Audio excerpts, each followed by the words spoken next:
ध्रुव जी महाराज को 5 महीने में ठाकुर जी मिले। वहीं हम सुनते हैं कि श्री कर्दम ऋषि को 1000 वर्ष में भगवान मिले, सबरी को सैकड़ों साल में भगवान मिले,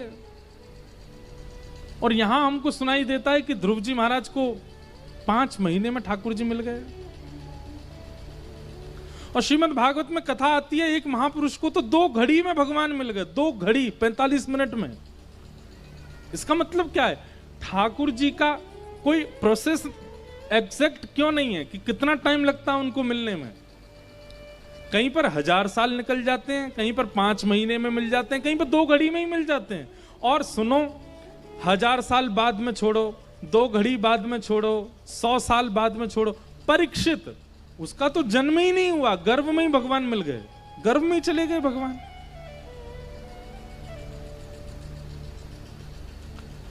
एग्जैक्ट प्रोसेस क्या है ठाकुर जी के मिलन का?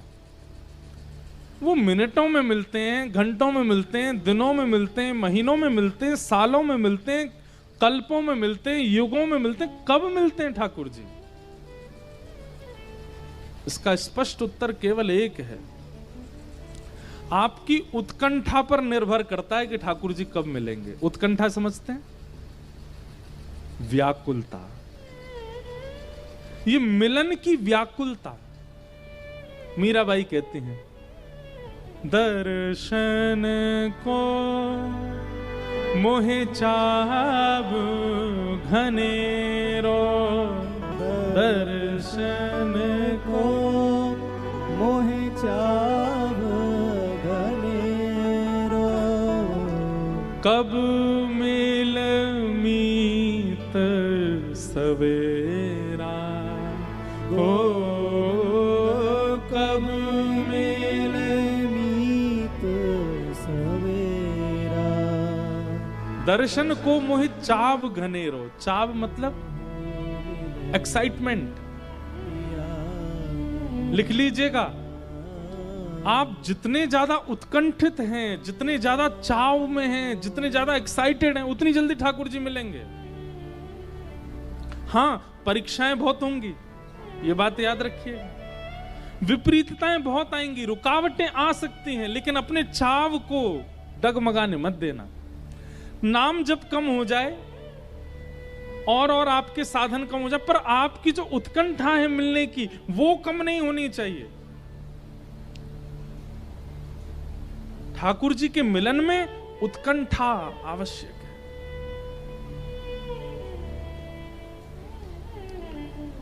मीराबाई कहती हैं, व्याकुल प्राण धरे नहीं धीरज, व्याकुल प्राण धरे नहीं धीरज, व्याकुल प्राण धरे नहीं धीरज, व्याकुल प्राण धरे नहीं धीरज, कब देखूं मुख तोरा गोविंद, कब देखूं मुख तोरा गोविंद, कब मिले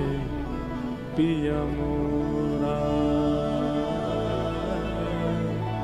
कब मिले पिया मोरा, गोविंद कब मिले पिया मोरा। व्याकुलता, उत्कंठा, चाव, उससे ठाकुर जी मिलते हैं। हमारे महाप्रभु जगन्नाथ जी के परम भक्त, उनके वंशज मिले थे परसों तरसों हमको, बंधु महंती, जो कि ना तो धनवान है और ना एक श्रेष्ठ जाति में जन्मे हैं, लेकिन जगन्नाथपुरी से कुछ दूरी पर उड़ीसा के एक गांव में रहते हैं और भिक्षा मांगते हैं, घर घर जाकर के जो मिल जाता है उसी से स्वयं पाते हैं, पत्नी को पवाते हैं, 2 बालक हैं उनको पवाते हैं बस। लेकिन कभी कभी ठाकुर जी इतनी परीक्षा ले लेते हैं कि आज 5 दिन निकल गए और बंधु मेहनती को पाने के लिए किसी ने भिक्षा नहीं दी है। सब लोग इधर देखो, सावधानी से सुनो।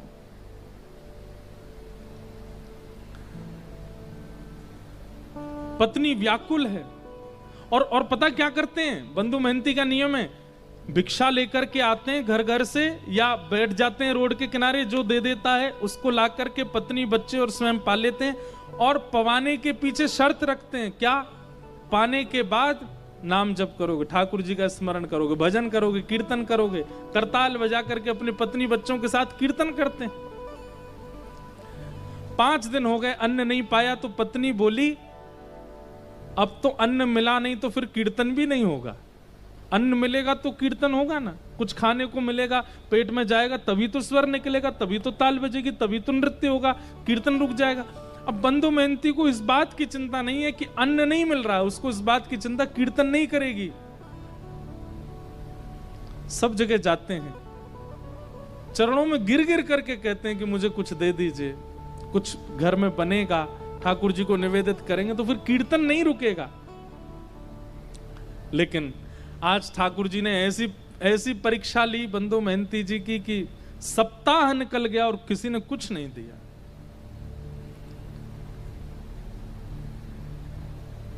बंधु मेहनती सोचते हैं क्या करूं, कीर्तन नहीं होता है, बच्चे भूखे रोते हैं, पत्नी कहती है कि अन्न मिले तो कीर्तन हो। रात में मन बनाते हैं, पत्नी को उठाते हैं, बोलते हैं सुनो मैंने तुम्हें आज तक बताया नहीं, मेरे एक मित्र हैं। अच्छा, बहुत धनवान हैं, बड़े सुंदर हैं, खूब सारे जेवर पहन के घूमते हैं और लाखों करोड़ों लोग उनके चरणों में प्रणाम करते हैं। अच्छा, तुम्हारे मित्र हैं? बोले हाँ मेरे मित्र हैं, मुझे अपना सखा मानते हैं।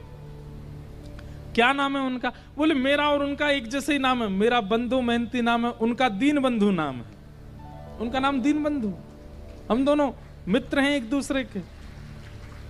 अच्छा, दीन बंधु नाम है, कहां रहते हैं वो? देवी मेरा मन है कि मैं और तुम और बच्चे सब उनके पास चलें, वो हमें भोजन जरूर खिलाएंगे। भोजन का नाम सुनती पत्नी इतनी खुश हो गई जैसे पति आज के डेट में गए डायमंड देने को बोल दे या हीरे जवाहरात देने को बोल दे, खूब सारी ज्वेलरी। पत्नी भोजन देंगे? बोले भोजन, दाल देंगे, भात देंगे और साथ में छेना पोड़ा देंगे, आदि आदि सब देंगे। ये सब सुनकर के हम चले उनके पास, चलो बच्चे सो रहे हैं, मैं गोद में उठा लेती हूँ, चलते। देवी चल तो देंगे लेकिन थोड़ा समय लगेगा। कोई बात नहीं, सुबह तक तो पहुंच जाए। सुबह तक नहीं देवी, 5 दिन का समय लगेगा। पत्नी बोली 5 दिन? कहाँ रहते हैं? बोले एक नीलाचल धाम है जगन्नाथपुरी, वहां रहते हैं, मेरे दीन बंधु वहां रहते।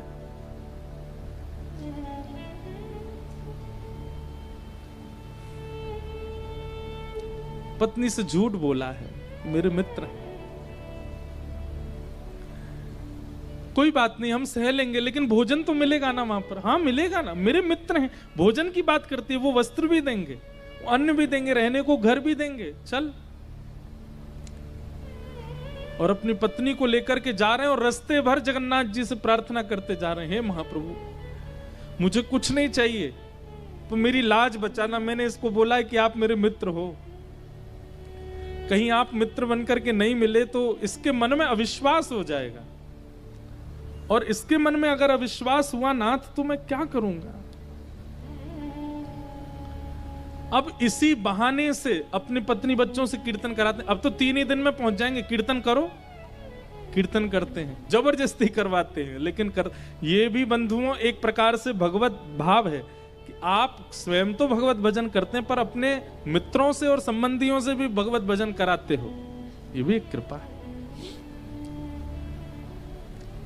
ठीक है, 1-2 बार कुभाव से करेंगे तो भी चलेगा, करेंगे तो सही। अपनी पत्नी बच्चों को लेकर के बंदो महंती पहुंच गए जगन्नाथपुरी। 5 दिन हो गए चलते चलते, कुछ खाया पिया पिछले 7 दिन से नहीं खाया, 5 दिनों बच्चे भूखे प्यासे तड़प रहे हैं, तो कहीं से नरम पत्ते तोड़ के ले आते हैं, कुछ ऐसे सामान मिल जाता है तो बच्चों को खिला देते हैं। जैसे ही जगन्नाथपुरी पहुंचे, दूर से ही नील चक्र दिखाई दिया, ध्वजा लहरा रही है महाप्रभु जगन्नाथ जी की। देख करके अपनी पत्नी पूछे, देखो वो जो ध्वजा दिख रही है ना, बोले हाँ, उसी के नीचे ही मेरे मित्र बैठते हैं, वो उनके घर की ध्वजा है। बस हम तो, बच्चे तो नाचने लगे, कूदने लगे, पत्नी भी आनंदित हो गई। लेकिन महाप्रभु जगन्नाथ जी का आज तक केवल कथाओं में श्रवण किया था, पहली बार देखने जा रहे हैं बंदो महंती। ध्वजा देख करके ही मूर्छित हो गए। पत्नी ने बड़ी मुश्किल से होश में लाए। अब तो ज्यों ज्यों मंदिर पास आ रहा है त्यों त्यों नृत्य कर रहे हैं, और बार बार नृत्य करते करते घबरा जाते हैं, और घबरा कर कहते हैं, महाप्रभु जी आप याद है ना, मैंने मित्र बताया है आपको, किसी और को नहीं दिखाना है, मुझे कोई प्रचार नहीं करवाना कि आप, मेरी पत्नी को बस दिख जाना कि आप मेरे मित्र हो, और दिखना भी नहीं, मैं उसको बोल दूंगा आप बहुत व्यस्त रहे, तो बस भोजन प्रसाद पवा देना, इतना करवा देना, बस और कुछ नहीं चाहिए। महाप्रभु जी के मंदिर पहुंचे, जाने कितनी बार ठाकुर जी की स्मृति में बेहोश हो गए। जगन्नाथ जी के मंदिर में प्रवेश किया, महाप्रभु जी के सामने जैसे ही पहुंचे, आहा, जगन्नाथ स्वामी नयन पथगामी भवतु में। महाप्रभु जी के जब विशाल नेत्रों का दर्शन और ये आजानुलंबित भुजाओं का दर्शन किया, बंदो महंती नाचने लगे, दौड़ने लगे भीतर की ओर, मानो जैसे महाप्रभु जी बुला रहे हो। देख, मैंने कही थी ना मेरे मित्र हैं, मुझे देखती देख भुजा खड़ी कर ली इन्होंने, कह रहे आजा गले मिल ले। हाँ भुजा तो जाओ मिल लो, अभी नहीं ना, अभी वस्त्र नहीं धुले मेरे, अच्छे स्वस्थ वस्त्र पहनूंगा, ना धो के तैयार, तब जाऊंगा भीतर। एक लाज तो बचा ली ठाकुर जी, अब दूसरी कुछ प्रसाद पवा देना। ऐसे बंदो मेहनती रात भर बैठे रहे मंदिर के द्वार पर, किसी ने भोजन नहीं पूछा। पत्नी बोली, आप तो कह रहे थे कि आपके मित्र भोजन पवाएंगे, दाल भात और जाने क्या क्या आप हमको प्रलोभन दे रहे थे। अरे तू देखा नहीं कितनी भीड़ थी अंदर, कितने लोग बैठे थे वहां पर, अभी सबसे मिल रहे हैं, वो सुबह तक हो जाएंगे, कराएंगे ना हमको। और वहीं बैठ करके चिंतन करते जा रहे हैं महाप्रभु जी, कीर्तन करो कीर्तन करो। और तुम पे तो घूम फिर के कीर्तन आता है, अब तो हम कीर्तन तभी करेंगे जब महाप्रसाद मिलेगा। अर्धरात्रि का समय सब चले गए, और बंदो महंती केवल हाथ जोड़ करके रुदन करते हुए ठाकुर जी से प्रार्थना कर रहे, नाथ लाज बचा। और तभी महाप्रभु जगन्नाथ जी एक ब्राह्मण का रूप धारण करके आए, अपनी सुंदर थाल में महाप्रसाद स्वयं गए रसोई में ठाकुर जी, और जो महाप्रसाद रखा था जगह जगह से हंडियां उतार करके अपने हाथों से ही महाप्रसाद धर रहे हैं, अपने हाथ से ही दाल ला रहे हैं, और फिर ढूंढ रहे हैं कौन कौन सी सामग्री कहाँ धरी है। सब जगह से, जैसे कोई थाल, माता थाल लगाती है बालक के लिए, उसको ये अच्छा लगता है ये भी पवा देते हैं, ये अच्छा लगता है ये भी तो महाप्रभु जी देख रहे हैं मेरे को भोग में क्या क्या अच्छा लगता है, वो सब सामग्री ढूंढ ढूंढ के निकाल रहे हैं। कटहल की सब्जी धरो, महाप्रसाद धरो, खिचड़ी धरो, इसमें दाल धरो, ये धरो, सब पूरा थाल अपने हाथों से सजा रहे हैं। सुभद्रा जी बलभद्र जी देख करके कितने प्रसन्न हो रहे हैं, वाह आज महाप्रभु, पूरी दुनिया इनकी थाल लगाती है लेकिन आज खुद थाल लगा के लेके जा रहे हैं। ठाकुर जी को अपनी थाली लगानी नहीं आती, उनको क्या चुपचाप से बैठे रहते हैं, लाडले लाल हैं, दूसरे लगा लगा के देते हैं, पर आज बंदो मेहनती की थाल खुद लगा रहे हैं। और थाल के ऊपर वस्त्र रख करके अपने कंधा पे, विशाल थाल है, कंधा पर रख करके ठाकुर जी बाहर आए, और बाहर आकर, अरे कोई बंदो मेहनती नाम का आया है क्या? बंदो मेहनती तो नाम सुनकर के, मेरा नाम किसको पता भाई? मन में सोचा, पत्नी तो सो गई है, मन में सोचा कोई और होगा बंदो मेहनती मेरे जैसा, लेकिन देखा कोई और है भी नहीं, अकेला मैं ही बैठा हूं। ठाकुर जी बड़ी अपनी भौं चढ़ा करके और जैसे कोई बिना भाव दिए बात करता ना, ऐसी बात कर रहे हैं, ए भाई कौन हो तुम, कहां से आ गए हो, ये फटे पुराने लत्ते पहन, यहाँ बाहर निकलो यहाँ से, चले जाएंगे भगवान। पर हम ही बंदो मेहनती हैं। तुम बंदो मेहनती हो? बोले हाँ। अच्छा, अपना और परिचय बताओ। बोले और तो क्या परिचय है? परिचय यही है कि मेरे पास ना तो घर है, ना व्यापार है, ना संपत्ति है, ना धन है, कुछ भी नहीं है, ठाकुर जी को अपना मित्र मानता हूं बस। अरे यही परिचय तो पूछ रहे थे। महाप्रभु जगन्नाथ जी आए थे स्वप्न में, और स्वयं भगवान ही कह रहे हैं, बोले प्रभु महाप्रभु जगन्नाथ जी आए थे स्वप्न में, स्वप्न में आके बोले मेरा मित्र बंधु मेहनती। बोले 1 मिनट रुक जाएंगे? बोले क्यों? पत्नी को उठा दूं, उसके सामने बोल दो ये बात कि मेरे को मित्र कहा महाप्रभु जी ने। अपनी पत्नी को उठा रहे हैं, पत्नी को उठाया, पत्नी बोली क्या हुआ? बोले देख महाप्रसाद लेके खड़े हैं। एक बार दोबारा बोलेंगे ठाकुर जी ने स्वप्न में क्या कहा? बोले ठाकुर जी स्वप्न में आके बोले हमारा मित्र बंधु मेहनती बैठा है बाहर, उसको महाप्रसाद देख के आओ। सुन करके अब महाप्रसाद देख करके तो बच्चे पत्नी खुश हुए, लेकिन बंधु मेहनती तो ये शब्द सुनकर के ही प्रसन्न हो गया कि ठाकुर जी ने मित्र मान लिया। वहीं रोने लगा, ब्राह्मण के चरण पकड़ लिए, बोले सुनिए मेरी तो योग्यता नहीं मैं उनको जाकर के प्रणाम करूं, आपने मेरी लाज बचा ली, पत्नी मेरी तरफ से दंडवत कर देना, एक बार हृदय से लगा लेना। बोले कि समय मिलेगा जगन्नाथ जी खुद ही बुला लेंगे तुमको भीतर, महाप्रसाद पाओ। और सुनो ये थाल बहुत महंगा थाल है, इसको व्यवस्थित ऊपर पहुंचवा देना मंदिर में। जी जी हम पहुंचवा देंगे। अब महाप्रसाद आया, बच्चों ने पेट भर के पाया, पत्नी ने पाया, बंधु मेहनती ने पाया। बंधु मेहनती को भूख थोड़ी ही थी, वो तो भूख मर गई ठाकुर जी की बात सुन करके। रात में बर्तन धो करके विशाल थाल, उसमें रत्न जड़े थे, इतना महंगा थाल। अब वो तो पूरे घूम आए मंदिर के आसपास, कोई मिला नहीं। बोले थाल किसको दूं मैं? ठाकुर जी की लीला, ना द्वार पर कोई है, ना कहीं कोई स्थान है रखने का। और मन में सोच रहे मैं कहीं भी रख के चला जाऊं तो कोई ले गया, तो अपने पास छुपा करके थाल को धर लिया। सुबह होगी, द्वार खुलेंगे तो भीतर दे दूंगा पुजारी जी को।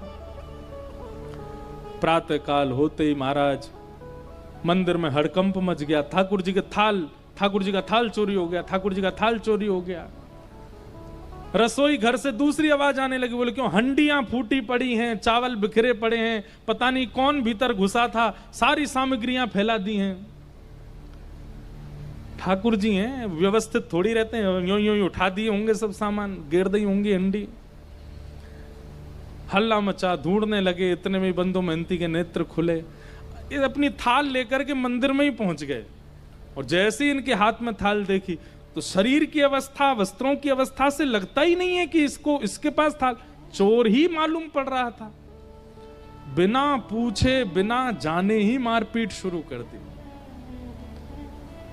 और जैसी मारपीट होनी शुरू हुई, बंधु मेहनती तो वाह जगन्नाथ, जय हो जगन्नाथ, आहा जगन्नाथ। रात में तो छेना पोड़ा खिला रहे थे, रात में तो रसगुल्ला खिला, सुबह लात घुसा पड़वा रहे हो, वाह जगन्नाथ तेरी लीला बड़ी अद्भुत है। पत्नी आकर इनको मत मारिए, ये जगन्नाथ जी के मित्र। बोले अच्छा जगन्नाथ जी का मित्र, इसको बताते हैं हम। अरे रात में जगन्नाथ जी ही दे करके गए। हाँ जगन्नाथ जी पे और तो कोई काम ही नहीं, इसको देने जाएंगे। इस पर पहनने के लिए वस्त्र तो अच्छे नहीं है, महाप्रभु जगन्नाथ इसको महाप्रसाद पमाएंगे।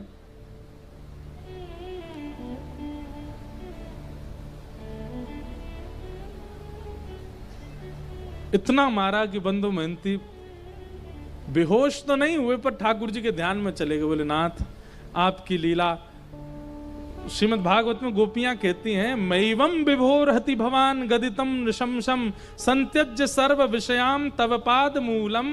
हे ठाकुर जी, सब चीज छोड़ करके भक्त आपकी शरण में आता है, लेकिन आप परीक्षा लेने से बाज नहीं आते, आप बहुत परीक्षा लेते हो। बंधु मेहनती चिंतन कर रहा, वाह नाथ आप चाहो तो सब कुछ देते हैं, और आप चाहो तो मारते पीटते भी।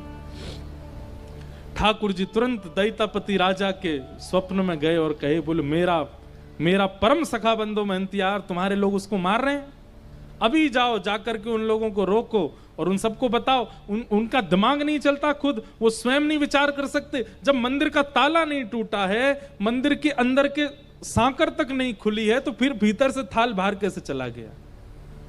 अरे मानव को ताला तोड़ना पड़ेगा, सांकर खोलनी पड़ेगी, तभी वो किसी सामग्री को चुरा सकता है। पर मेरे लिए कोई द्वार नहीं होता, कोई ताला नहीं, मैं जहां चाहूं जा सकता हूं। बता दो, थाल वो नहीं लेके आया, मैं दे के आया। मेरा मित्र बंधु मेहनती आया। राजा ने आकर के सबको रोका, बोले क्यों मार रहे हो? इन्होंने बोले थाल चुराया, ताला खुला हुआ मिला था क्या? बोले नहीं। बोले रसोई घर में सब सामग्री फैली थी, बोले रसोई के ताले खुले हुए? तो बोले नहीं। बोले भाई जब ताले ही टूटे नहीं तो फिर ये सामग्री बाहर कैसे आई? विचार किया तुमने? बोले स्वयं जगन्नाथ जी देख करके गए। जगन्नाथ जी की आज्ञा बता करके क्षमा मांगी और महाप्रभु जगन्नाथ जी ने आज्ञा कर दी। बोले आज से हमारे मंदिर में सब जो भी कुछ धन राशि आती है, जो भी, वो सब सेवा बंधु मेहनती को प्रदान करो, इनको हमारे मंदिर की सेवा दे दो। आज तक महाप्रभु जगन्नाथ जी के मंदिर की सेवा उन्हीं के वंशज करते आ रहे हैं। परसों तरसों हमें मिले थे, कोई उनके वंश के ही आए थे, भुवनेश्वर से मिल के गए। कैसे कृपालु है नाथ। परीक्षाएं तो बहुत लेते हैं, लेकिन अपने उत्कंठा को डगमगाने मत देना। बस जीवन में पड़ाव बहुत आएंगे, भक्ति मार्ग में रुकावटें बहुत आएंगी, विचलनता बहुत ज्यादा आवेगी, लोगों के द्वारा बहुत कुछ सुनना पड़ेगा, पर आप अपनी मिलन की जो वो भावना है उसको खत्म मत होने दो, वो यथावत रहने दीजिएगा। ध्रुव जी महाराज को 5 महीने में ठाकुर जी मिल गए और ठाकुर जी ने मिलकर के ध्रुव जी की स्तुति श्रवण करी। ध्रुव जी महाराज ने भगवान की पावन स्तुति गा करके चरणों में प्रणाम करके कहा, भगवान भक्ति मुहु प्रवहताम त्वयि में प्रसंगो भूयादनंत महताम अमलाशयानाम ये नांजसोल्वणुमुरु व्यसनम भवाब्धिम निश्चय भवत गुण कथामृत पान मत्त। हे नाथ, मुझे आपकी कथा का व्यसन हो जाए, कृपा करके ऐसा अनुग्रह कर दो। भगवान ने ध्रुव के ऊपर कृपा की। 36,000 वर्ष तक ध्रुव जी ने पृथ्वी पर राज्य किया। तत्पश्चात ध्रुव जी महाराज श्री भगवत धाम को प्रस्थान किए और भगवान ने उनको एक नवीन लोक बना करके दिया, जिसका नाम ही है ध्रुव लोक। वहीं पर श्री ध्रुव जी महाराज नित्य बैठ करके भगवान का आराधन और दर्शन करते हैं। बोलो भक्तवत्सल भगवान की जय। ध्रुव जी के वंश में राजा अंग, इनके बेटा बैन, बैन के ही यहाँ भगवान पृथु हुए और पृथु महाराज ने 10,000 कान मांगने का वरदान मांगा। ऐसे सब क्रम सुनाए गए।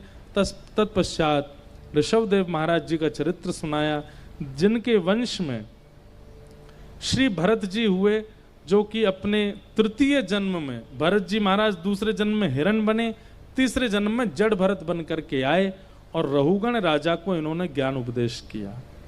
अद्भुत कथा यहाँ पर सुनाई गई। भूगोल खगोल का वर्णन किया, नरकों का वर्णन किया गया। सब कथाओं को हम प्रणाम मात्र करते और वृत्रासुर की कथा सुनाई गई, जहाँ पर 4 श्लोक वृत्रासुर ने भक्ति प्रधानता के गाए हैं। भक्ति पथिकों को ये 4 श्लोक याद होने चाहिए। कौन कौन से? श्री अनेक बार हमने इनका विस्तार किया है। अब क्या लगातार हमारी कथा चलती तो हम कहीं कोई प्रसंग विस्तार करते हैं, कहीं कोई करते हैं। तो यहाँ पर अब कृष्ण जन्मोत्सव करना है तो उसके लिए अब चल रहे हैं। वृत्रासुर ने 4 स्तुतियां श्लोक गाई हैं, उनकी बड़ी प्रधानता है। अहम हरे तब पादई कमूल दासानुदासो भवतास्म भूय मनस्मरेता सुपतेर्गुणांस्ते गृणीतवाक्कर्म करोतु कायः न नाकपृष्ठं न च पारमेष्ठं न सार्वभौमं न रसाधिपत्यं न योगसिद्धिरपुनर्भवं वा समञ्जसत्वा विरहैयकाङ्क्षे अजातपक्ष इव मातरं खगा स्तन्यं यथा वत्सतरात् सुधार्था प्रियं प्रियैव विषितं विषन्नाः मनोरविन्दाक्ष ददीक्षते त्वां ममत्तमश्लोकजनेषु सख्यं संसारचक्रे भ्रमतस्य कर्मभिः त्वन्मायया आत्मजजादरागहे स्वासक्तचित्तस्य न नाथ भूयात्। इस प्रकार श्री वृत्रासुर ने भगवान की स्तुति गाई, प्रहलाद जी का पावन चरित्र सुनाया गया। हिरण्यकश्यप नाम के राक्षस के यहाँ पर भक्त प्रहलाद का प्रादुर्भाव हुआ। भगवान को जब कृपा करनी होती है तो विपरीत परिवार में भी भक्तों को जन्म दे देते हैं। लेकिन आजकल के कलयुगी जीव भक्त बालकों को पाकर के मन में विचार करते हैं कि भैया संसार में कैसे रहेगा। लेकिन आप लोग यही मानिएगा कि आपके पूरे खानदान में कोई भक्त नहीं है और एक भक्त बालक हो जाए तो महाप्रभु जगन्नाथ जी ने पूरे कुल को चुना है उद्धार करने के लिए। उसका सम्मान कीजिए, उसकी स्थिति को समझिए। आज भी कोई सुबह मिलने आए थे, उनमें भी एक छोटी सी लाली बेचारी, उसके लिए भी उनकी माताजी बोल रही थी कि इनके परिवार में कोई और इनकी भावना को समझता नहीं। बंधुओं, एक भक्त यदि कुल में उत्पन्न होता है तो ठाकुर जी की कृपा से होता है। आपने कोई प्रयास नहीं किया। कई जगह ऐसा होता है दादा दादी भक्ति कराते हैं, माता पिता भक्ति कराते हैं, तब बालकों में भक्ति जागृत होती है। पर कई जगह ऐसा होता है किसी में भक्ति नहीं है लेकिन वो बालक बचपन से ही वैष्णव भक्त हो जाता है, अपने आप उसकी रुचि कथाओं में बढ़ने लग जाती है। इसका मतलब है ठाकुर जी ने चुना है। ठाकुर जी चाहते हैं कि आप भक्ति भाव में आओ। आजकल बहुत सारे बालक ऐसे मिलते हैं जो सब काम करते थे लेकिन अचानक से कोई रील ऐसी देख ली, कोई वीडियो ऐसी उनके सामने आ गई, उसको देख लिया, महाभागवत प्रसंग सुन लिए, बस वो प्रसंग सुनते ही उनके चित्त में परिवर्तन आने लगा। जिनका मैं बात बता, बंदो महंती के जो परिवार के परसों हमें मिले, वो भी बता रहे थे, बोल महाराज जी हम सब कुछ चलता था जीवन में परिवार में, लेकिन 2 वर्ष पहले कोई ऐसी क्लिप देख ली, ऐसा भाव सुन लिया कि बस तब से सब छोड़ दिया। वचनों में बहुत ताकत है। मुझे ऐसा लगता है कलयुग में परमात्मा कहां है? वाणी में है। वाणी में परमात्मा विराजमान है। ये वाणी चाहे तो व्यक्ति को साधक बना दे और यही वाणी चाहे तो व्यक्ति को महाकुकर्मी बना दे। वाणी चाहे तो व्यक्ति को जीवन उद्धार करने के मार्ग पर पहुंचा दे और वाणी चाहे तो आत्महत्या करने पर मजबूर कर दे। वाणी ही श्री कृष्ण है। आज पूरी सृष्टि का संचार वाणी से हो रहा है और उस वाणी में अगर नाम विराजमान हो जाए तो उस वाणी से कितनों का अध्यार हो जाएगा। तो किसी कुल में यदि भक्ति नहीं है और वहां एक भक्त का आगमन हो जाता है तो इसका मतलब भगवत कृपा करके वहां आएंगे। 2 प्रमाण दे रहे हैं हम। पहला, रावण के पूरे कुल में कोई भक्त नहीं है लेकिन परम भागवत श्री विभीषण जी हो गए। रावण की वजह से लंका की पृथ्वी पर राम जी के चरण नहीं पड़े हैं। विभीषण ने इतना नाम जप किया है इसलिए हनुमान जी भी गए हैं, राम जी भी गए हैं, लक्ष्मण जी भी गए, पराम्बा जगदम्बा श्री सीता जी भी विराजी हैं। क्यों? क्योंकि एक वैष्णव वहां रहता है। एक वैष्णव के नाम गुणगान की वजह से पूरा राम दरबार इकट्ठा हो सकता है लंका में, और यहां एक वैष्णव के नाम गुणगान से भगवान खंभ भेदन करके नृसिंह बन के प्रकट हो जाते हैं। हम यहां पूरे दिन घर सजाते रहते हैं, ठाकुर जी कभी तो आओ, ठाकुर जी हमारे घर में पधराओ, इत्र लगाते हैं, चौक पुराते हैं, गोबर से लेपन कर देते हैं, सजाते हैं, ठाकुर जी आते ही नहीं। लेकिन विपरीत अवस्था के परिवारों में एक भक्त यदि पुकार करता है तो ठाकुर जी पहुंच जाते हैं। इसका मतलब क्या है? उसकी पुकार में सामर्थ्य है ठाकुर जी को बुलाने की। हमारी पुकार अभी उस योग्यता से हुई नहीं। प्रहलाद विपरीत परिवार में जन्मे हैं। अरे दूर दूर तक कोई व्यक्ति ऐसा नहीं है जो भगवत। मैं एक बात कथा में कहा करता हूं, माताजी डॉक्टर हैं, पिताजी डॉक्टर हैं, भैया डॉक्टर है, चाचा डॉक्टर हैं, दादाजी डॉक्टर हैं, तुम भी डॉक्टर बन गए, कोई बड़ी बात नहीं है। लेकिन माताजी डॉक्टर नहीं, पिताजी नहीं, दादाजी नहीं, चाचा नहीं, दूर दूर तक खानदान में, और तब आप डॉक्टर बन जाओ तो आपके चर्चे बुआ फूफा के खानदान तक होते हैं। अरे भाई उसको देखा डॉक्टर बन गया। जहां सभी डॉक्टर होते हैं वहां आप भी बन जाओ तो पता नहीं तुम भी डॉक्टर ही होंगे, सब डॉक्टर, हाँ हम भी डॉक्टर। वहां तो ऐसे जैसे मानो भंडारे में डॉक्टर बन गए हम, ऐसा लगता है। ठीक वैसे ही भैया दादी भी भक्त हैं, दादा भी भक्त हैं, पिताजी भी भक्त हैं, मैया भी, आप भी भक्त बन गए। इसमें इतनी पूछ वाली बात नहीं है, लेकिन सब विपरीत हैं और तब आप भक्त हो। उस समय महाप्रभु जगन्नाथ जी को स्मरण किया करो, ये आपकी कृपा है। आप चाहते हैं कि मैं नाम गाऊं, इसलिए गा रहा हूं। इसलिए विपरीत अवस्था में जब कोई वैष्णव भक्त बालक होता है, उस पर भगवत कृपा है। श्री प्रहलाद जी महाराज हिरण्यकश्यप के यहां पर जन्मे। पिता के पूछने पर नवदा भक्ति का प्रवचन सुनाया तो पिता को क्रोध आ गया। किसने सिखाया तुझे? गुरुकुल में तो पढ़ाते नहीं। गुरुकुल के गुरुजी ने कहा कि ये तो गर्व से ही सीख के आया है, हमने कुछ नहीं सिखाया इसको। आज क्रोध में भर करके प्रहलाद को पकड़ लिया हिरण्यकश्यप ने। अनेक प्रयास किए लेकिन नहीं मार पाए। तब अंत में कहा, बोले पहले तेरा हरि मरेगा फिर तू मरेगा, बता तेरा हरि कहां है? प्रहलाद जी महाराज बोले, पिताजी कहां नहीं है, सब जगह, कण कण में उनका निवास है। खम वायु अग्निम सलिलम महिम च ज्योतिम से सत्वानि दिशो द्रुमादीन सरित समुद्रांश हरे शरीरम यत्किंच भूतम प्रणमेत अनन्यम। यदि आप लोग जगन्नाथपुरी जाते हैं तो हमारी कई एक बात मानिएगा।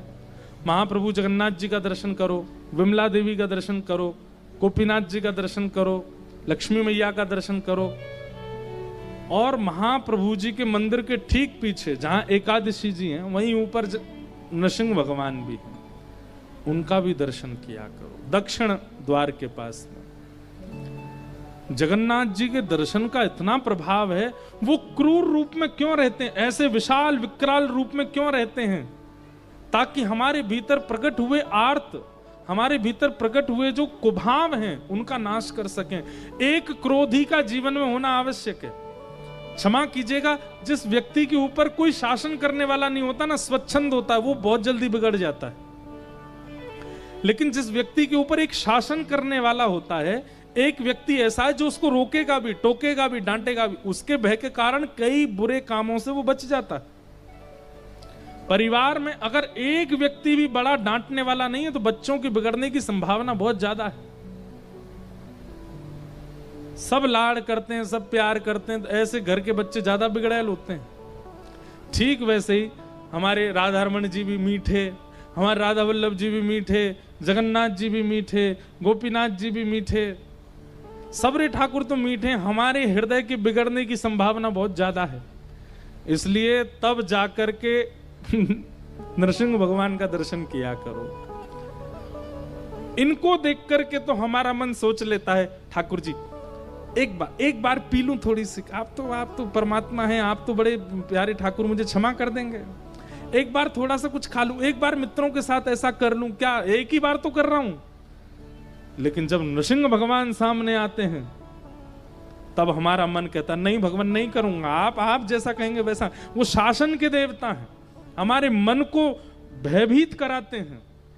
इसलिए नृसिंह भगवान का दर्शन जगन्नाथ किए हैं आप लोगों ने। दक्षिण द्वार जैसे बिल्कुल मंदिर में जगन्नाथ जी जहां, उसके बिल्कुल पीछे ऊपर सीढ़ी चढ़ के जाओ तो वहां नृसिंह भगवान विराज रहे हैं, उनका दर्शन किया करो। उनका दर्शन मन की एकाग्रता के लिए और मन के कुभाव की तरफ ना भागने के लिए बहुत आवश्यक है। इसलिए जब भी मन में कुभाव उत्पन्न होता है उस समय नृसिंह भगवान का स्तवन करना चाहिए। हे नृसिंह भगवान, मेरे मन को देख लीजिए नाथ, ये मुझे ले जा रहा है उस मार्ग की ओर। नृसिंह भगवान देख लेंगे फिर मन को। आज हिरण्यकश्यप ने कहा, कहां है तेरा परमात्मा? बोले सब जगह है, इस खंबे में। बोले हाँ। जैसे ही मुष्टिक प्रहार किया, खंब भेदन करके भगवान नृसिंह प्रकट हो गए। सत्यम विधातुम निज भृत्य भाषितम व्याप्तिम च भूते स्वखिलेषु चात्मनः अदृश्यतात्यद्भुत रूपमद्वहम् स्तंभे सभायान मृगम न मानुषम। भगवान नृसिंह प्रकट हुए, हिरण्यकश्यप के साथ युद्ध करते हुए उसका वध कर दिया। प्रहलाद जी महाराज की स्तुति सुनकर के भगवान बड़े प्रसन्न हुए और प्रहलाद जी को हृदय से लगा करके भक्ति आशीष दे करके भगवान प्रस्थान कर गए। बोलो भक्त वत्सल भगवान की।